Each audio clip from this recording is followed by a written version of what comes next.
28.05.2012 tarihinde akşam saat 9 sularında Şehitlik'te bir Kur'an kursuna ses bombası atılmıştır.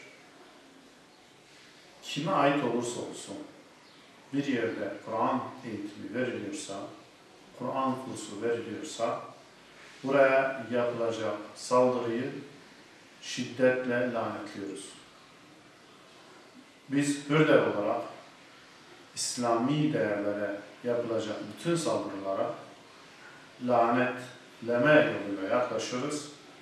Allah İslam'a, Kur'an'a uzanacak bütün elleri kurutsun.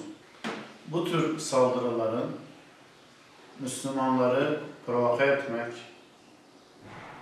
Kur'an derslerine gitmek isteyenleri korkutmak ve sindirmek amaçlı olacağını sanıyoruz.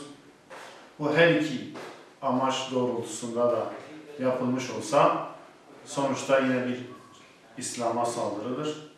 Bu saldırıların sorumlularının mutlaka bulunmasını yetkililerden talep ediyoruz.